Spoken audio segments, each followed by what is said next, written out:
Well, Leigh, start to the pre-season. How's it been going so far?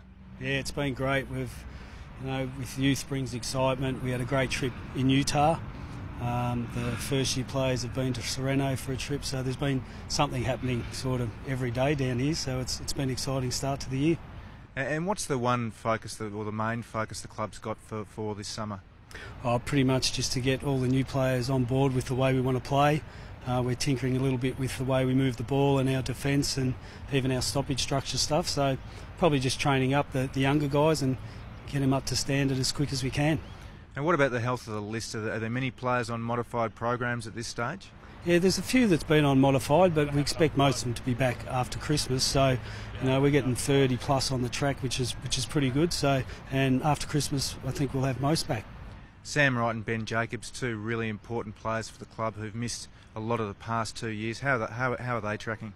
Yeah, they're going really well. I wouldn't say they're ahead of schedule, but they've got a plan in place, and hopefully by late Jan, early Feb, they'll be back in too. So they're probably the two that are a little bit away, but all looking good at the moment.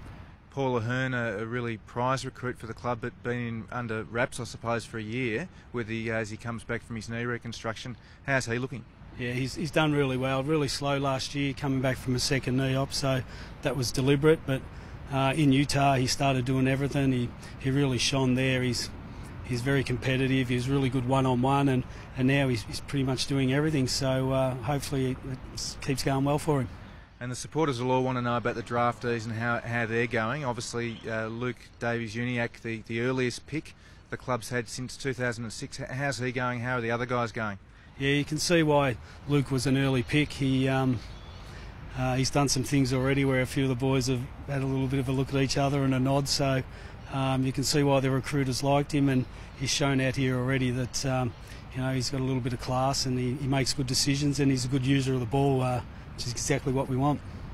Billy Hartung, I suppose, has already shown, I imagine, why you've got him with his running over the pre-season. Yeah, fantastic start from Billy. The yo-yo, the 2K, all the testing, he's been 1 or 2, and he's actually a game runner as well. So all the training drills we've done, he's just always there front and centre, backing up, and he's going to be a great asset for us. Any of the other senior guys who are particularly flying at the moment? Shaun Higgins is a true pro, and he's been fantastic. Ben Cunnington is another one who's started the pre-season really well. Goldie's been really good on the track so far. He looks really strong and really fit, so them three have led the way. You mentioned Goldie, obviously with him and Braden Bruce, two ready-made ruckmen there. Is this pre-season a chance to see whether the two of them can play together, or is it a case of them sort of, I suppose, going head-to-head to see who's the number one ruckman for round one?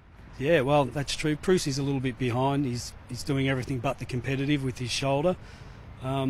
So yeah, we haven't really discussed which way we're going to go in the pre-season games, but whoever plays well will have the spot, and Goldie's probably a little ahead at the moment because he's doing everything. And just finally, another, I suppose, an exodus of experience over the trade period and so forth. As a really young field of the group this year. There is, and that's why it's been really important. That the Utah trip was fantastic for that, with Luke McDonald, Froggy Dumont, Kane Turner, all these guys starting to stand up and have a little bit more voice at training, and we've seen that since they've been back from Utah. They've picked up the training standards, and they're starting to help the leadership group as well with that, so it's good experience for them.